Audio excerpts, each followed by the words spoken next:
Hey, my famous fam, welcome back to another deep dive into the glossy, chaotic, and occasionally unhinged world of celebrity, fashion, and royalty, aka the stuff we live for around here.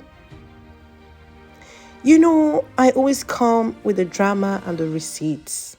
And today, we've got both. So grab your tea, your popcorn, or your overpriced oat milk latte because this one, it's messy.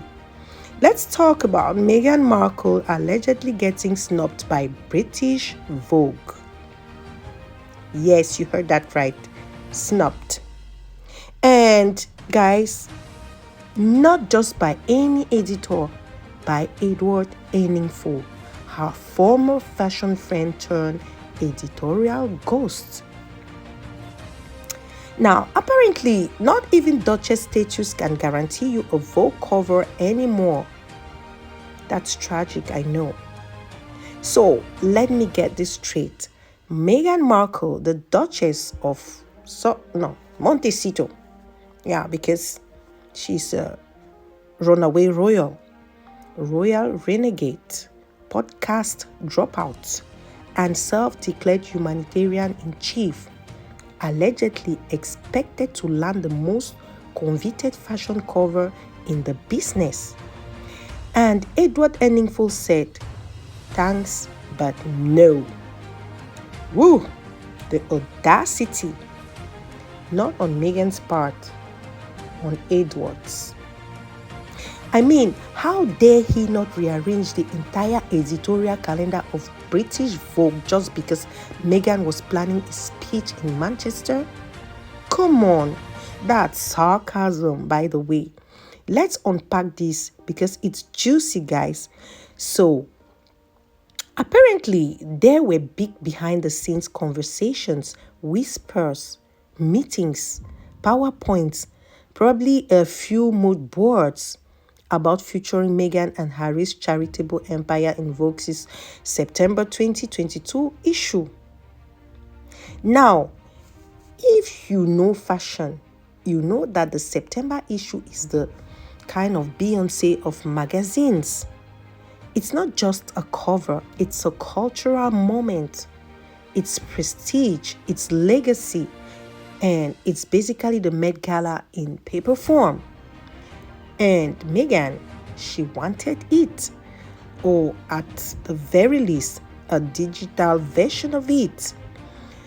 A nice glossy spread with some quotes about compassion, female empowerment, and how brave it is to wear beige in Montecito. Excuse me, guys. But Edward Enninful, the guy who once called her a guest editor and a friend, apparently said, no, just no. Because this is where, guys, it gets better. He already had someone else in mind. Guess who? Linda freaking Evangelista. Now, don't get me wrong. I love Linda. She's beautiful. We are talking supermodel royalty. The woman once said she wouldn't get out of bed for less than $10,000 a day. Iconic, right? But this time, Linda wasn't posing in couture. She was returning from exile. 6 years out of the spotlight after a cosmetic procedure went horribly wrong. Cool sculpting, yeah. The one that's supposed to freeze fat backfired and left her with permanent swelling, disfigurement, and enough emotional trauma to feel a therapy retreat in Sedona. Guys, Linda had been hiding, not just from cameras, but from mirrors. And this British Vogue cover, it was her some kind of resurrection. Raw, honest, beautiful. Not in a fashion way, but guys, in a human way. So I get it. Edward saw an opportunity to tell a story that hadn't been told, to show a woman not for her flawless bone structure, but for her vulnerability. But tell that to Meghan. She had her charity work lined up. She had one young world. She had a message. And you guys, in Meghan's world, message equals media, period. So when she didn't get the cover, according to insiders, she was, how shall I put this, less than happy. In fact, reports say the friendship between Meghan and Edward completely I wanted to say this, divorced. Their friendship got dissolved over this, guys. As in ghosted, gone, radio silence in Montecito. Now, maybe you're thinking, okay, it's just a magazine cover. Who cares? First of all, how dare you? This is British Vogue we are talking about. And second, it's not just about the cover, it's about the control. Meghan's post royal life has been one long branding campaign. She's tried it all: Oprah, Netflix, archetypes, chickens, memoir rumors, influencer energy with royal flair. She's not playing around. So naturally, she assumed the girl boss meets compassion queen storyline will be irresistible to British Vogue. But Eningful had a different plan, because, plot twist, he's not a royal handler. He's an editor, and he had a vision. So what did Meghan get instead? Guys, a headline in the Daily Mail about being allegedly snubbed. Can we take a moment to appreciate that full circle irony? From guest editing Vogue in 2019, yes, she literally guest edited it, to being left off the cover list in 2022. That is brutal. Now, I can't pretend I'm not living for the drama, guys. This is a kind of elite fallout that only happens when celebrities mistake friendships for editorial guarantees. But here's where it gets even better. Guys, in August, the months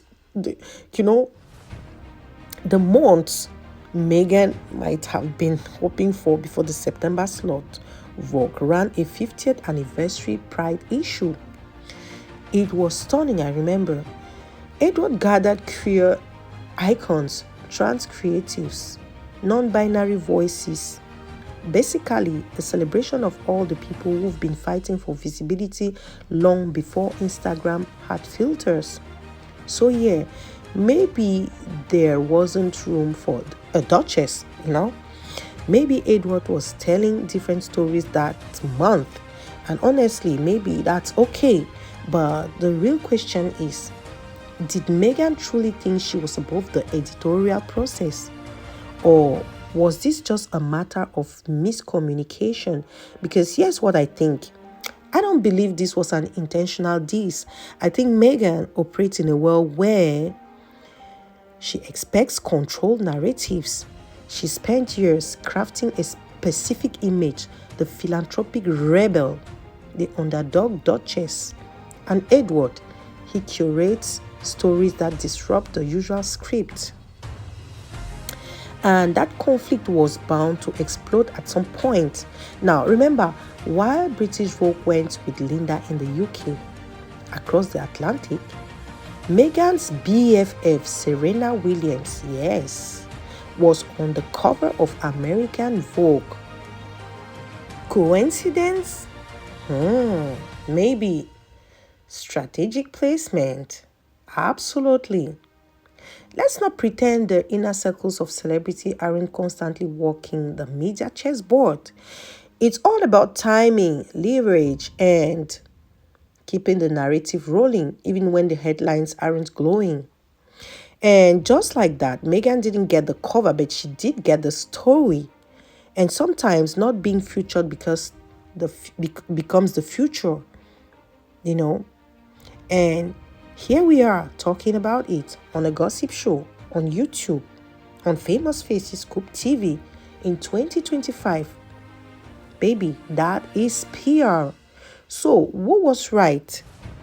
Meghan for thinking should earn the spotlight, or Edward for sticking to his editorial guns?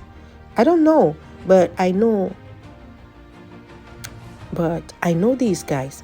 I wouldn't want to be the Vogue assistant who had to send that sorry with your full email, and that person deserves a raise.